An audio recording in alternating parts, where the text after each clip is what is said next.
Big pass Tamil season 7 நிகழ்ச்சியில் நேற்றைய எபிசோடில் விசித்ரா எலிமினேஷன் ஆகி வெளியே வந்திருந்தார்.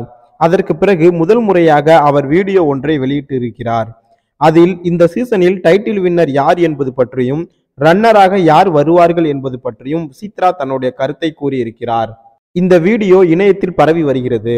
அந்த வகையில் 95 நாட்களுக்கு மேலாக பிக்பாஸ் வீட்டிற்குள் இருந்த விசித்ரா பிக்பாஸ் வீட்டிற்குள் நடந்து கொண்டிருக்கும் நிகழ்வுகள் பலவற்றையும் தன்னுடைய முதல் வீடியோவில் ரசிகர்களிடம் பகிர்ந்திருக்கிறார். அதோடு தனக்கு வாக்களித்து சப்போர்ட் செய்த ரசிகர்கள் அனைவருக்கும் நன்றி கூறியிருக்கிறார். பிக்பாஸ் வீட்டிற்குள் தான் அதிகமாக தினேஷோடு சண்டை போட்டுக் கொண்டிருந்த நிலையில் வெளியே வந்ததும் பிக்பாஸ் நிகழ்ச்சி பற்றி தன்னுடைய கருத்தை சொல்லி இருப்பதால் அதற்கு அதிகமான ரசிகர்கள் ஆதரவு தெரிவிக்கின்றனர். சிலர் அதை மறுப்பு தெரிவித்து வருகின்றனர். எந்த சீசனிலும் யாரும் செய்யாத சாதனையை பிக்பாஸ் தமிழ் சீசன் 7 நிகழ்ச்சியில் விசித்ரா செய்து காட்டியிருந்தார். அதாவது பிக்பாஸ் நிகழ்ச்சியில் ஆரம்பத்தில் இருந்து எல்லா சீசனிலும் வயதில் மூத்த போட்டியாளர்கள் தான் முதலாக வெளியேற்றப்படுவார்கள். முதல் வாரத்தில் தப்பினாலும் கூட ஒரு சில வாரங்களில் அவர்கள் வெளியேற்றப்படுவார்கள். ஆனால் 50 வயதை கடந்த விசித்ரா 95 நாட்களை கடந்து பிக்பாஸ் வீட்டிற்குள் டஃப் போட்டியாளராக இருந்திருக்கிறார். அதோடு பிக்பாஸ் நிகழ்ச்சியில் அதிகமான ஆதரவு விசித்ராவிற்கு மக்கள் மத்தியில் காணப்பட்டது. இறுதி வரை சென்று அவர் டைட்டில் வின் பண்ணுவதற்கு அதிகமான வாய்ப்புகள் இருக்கிறது என்று ரசிகர்களால் எதிர்பார்க்கப்பட்டது. ஆனால் யாரும் எதிர்பார்க்காத வகையில் கடந்த வாரம் அவர் வெளியேற்றப்பட்டிருந்தார்.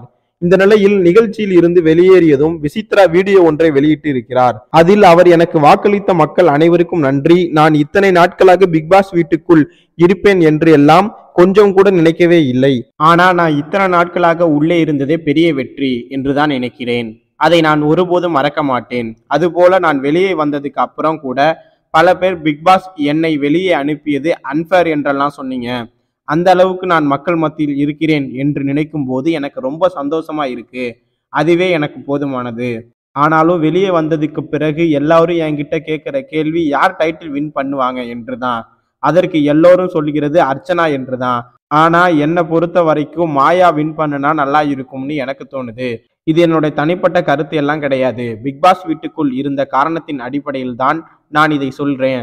பிக்பாஸ் வீட்டில் மாயா வெளியே கெட்ட பேர் வாங்கினாலும் பரவாயில்லன்னு மக்களை சந்தோஷப்படுத்தினா போதும்னு தான் ஒவ்வொரு முறையும் விளையாடி கொண்டிருக்கிறார்.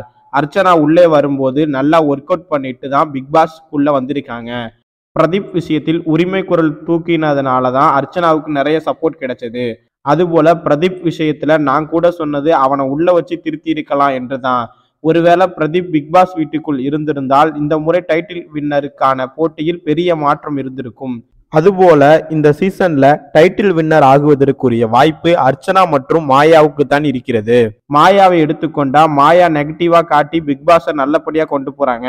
அதுபோல அர்ச்சனாவை எடுத்துக்கொண்டா வெளியில் இருந்து பிக்பாஸ் வீட்டுக்கு வரும்போது நல்லா ரெடியாகி வந்திருக்காங்க. அதற்கு ஏற்ற மாதிரி தான் பிக்பாஸ் வீட்டிற்குள் அவங்க கேம் விளையாடுறாங்க. ஆனா அது எப்படின்னு என்னால இப்போ சொல்ல முடியாது. அதை நான் சொல்லவும் விரும்பல. என்றாலும் மாயா அல்லது அர்ச்சனா இவங்க 2 பேர்ல ஒருத்தவங்க தான் வின்னர் ரன்னரா வர போறாங்க என்று விசித்ரா அந்த வீடியோவில் பேசியிருக்கிறார்.